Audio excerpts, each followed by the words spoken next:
Good morning, this is KELOLAND on the go. With all you need to know in news and weather as you start your day. A Brown County man is headed to prison for a deadly drug deal.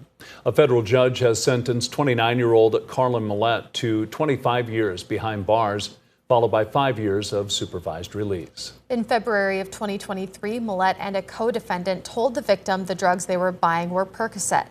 They were in fact fentanyl. The co-defendant in the case, Lacey Williams, has also entered a guilty plea and is waiting to be sentenced.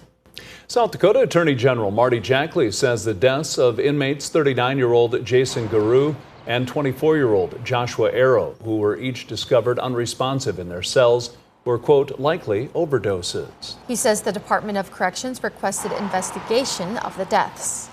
And that is typical because it is a state penitentiary to have the Attorney General's office and the DCI come in, look for any illegal activity.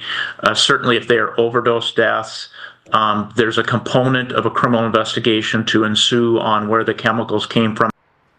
Garou's cell was at the state penitentiary, while Arrow's cell was nearby at the Jamison Annex. The pastor of a Watertown church says they felt a lot of community support after a fire earlier this week. Flames could be seen on the roof of the Hosanna Lutheran Church Monday afternoon. The pastors say the sanctuary suffered the brunt of the damage. Our members are more worried about us than they are about themselves. And most of them have said, you take care of us. What can we do for you? We have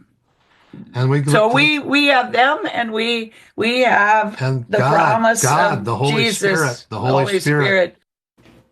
The husband and wife say the church has a great insurance policy. On Tuesday, the Watertown Assistant Fire Chief told KELOLAND News the cause of the fire wasn't confirmed yet, but there's a high probability lightning is to blame. Now let's get a check of this morning's weather with meteorologist Scott Munt. Supposed to be drying up a little bit maybe today? Well, the rain will not be as widespread as what we had yesterday, but we'll still go with these scattered showers from time to time, mainly across northeastern South Dakota. Temperatures will remain well below average, highs in the 40s and 50s, though western South Dakota may see numbers in the 60s and a chance in western KELOLAND for a couple of isolated showers and thunder showers. Brian will have more details on your forecast coming up. Thank you, Scott.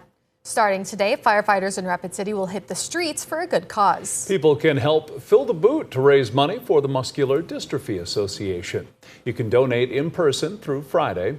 Crews will be collecting from 9 to noon and 1 until 5 at Walmart, Family Fair, Safeway, and Sam's Club. Since 2016, officials say firefighters have raised over $425,000 for the organization, with $60,000 raised last year alone.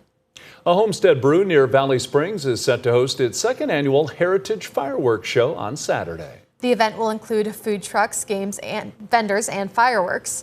It's also a fundraiser for Hero Haven, a nonprofit providing outdoor adventures to veterans and first responders. Ned Hodson is a board member and says it's a big day beyond simply raising money. My son's looking forward to the fireworks, of course. They put on a great show. They got a great night planned.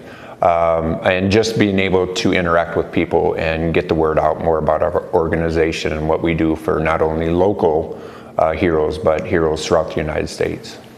The event at a Homestead Brew is open to all ages. The doors open to the public at 2 Saturday, followed by the Hero Haven fundraiser at 3 and fireworks at 9:30. Tuesday was World Bee Day, highlighting the role of the buzzing pollinator. At AD Honey Farms in Bruce, South Dakota, they are just bringing their bees back from warmer temperatures, but unfortunately, bee numbers are down. The health of the honeybees nationwide the last couple of years has been very challenging, and I don't know if anybody's been excluded. Ourselves had terrible die-off this year, like a lot of our neighbors. AD said that nationwide, losses are around 60%. For their farm, they've gone from 80,000 colonies to around 55,000. That's a look at some of our top stories. Now let's get one last check of your weather with meteorologist Brian Karstens. Brian? Okay, watching that weather today. A little cool out there, isn't it? Temperatures only in the low 50s as we go through the early afternoon in Sioux Falls. Cloudy skies will remain pretty tough to break up. I think at the very best case scenario, mostly cloudy skies. But as we watch the weather here, western South Dakota, we've seen some breaks already this morning and that should allow temperatures to climb at least in the low 60s for Rapid City. Also, some showers have been still moving down the James Valley. You'll notice a few more of those freckles on radar as we head through the late afternoon and evening hours there. So that's how we end the day there with some partial clearing. West River, that's going to allow those temperatures to really drop. 36 tomorrow morning in Phillip, 35 in Faith. Sioux Falls area, about the same as this morning, right around 37, 38, right around in that neighborhood. And then that clearing tomorrow will help to bolt those numbers back into the 60s. So that's better for folks in the east, and we're expecting those trends to continue. A sneak peek at Friday. There is some rain coming back into western South Dakota, but you'll notice as that advances eastward, it tends to fall apart. And so that trend is still there. I think that first wave may not impact Sioux Falls a whole bunch. It's worth at least a mention of a chance of a shower. Even Saturday, you'll notice large segments of the day, there's not a lot of rain going on East River. Most of that's in the southwest. And in fact, that's where it'll regroup as we get into Sunday, as these systems come in from the west. A zonal flow there in the jet stream pattern, so kind of taking those systems one at a time. And clearly Nebraska actually catching some more rain out of this, which is an area that has certainly needed some more rain when you look at the deficits for the year so far. So again, we'll keep an eye on all of that as we head through the weekend. Overall, though, temperatures still tending to be below normal. I think more 60s likely for Sioux Falls as we round out your 7-day forecast. We're 54, though, today, 62 on Friday, 65 Saturday. That looks all fine at this point with the consideration that the rain chances are fairly limited. Sunday night, there's a little better chance some of that will sneak into the southeast.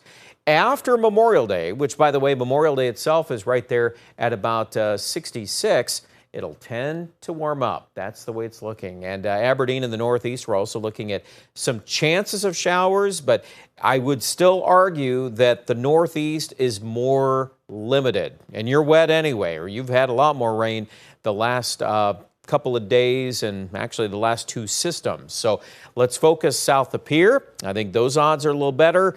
And in the southwestern part of South Dakota, that's where your highest chances will run with rain. And it'll start right away on Friday, and it'll come back Saturday into Sunday.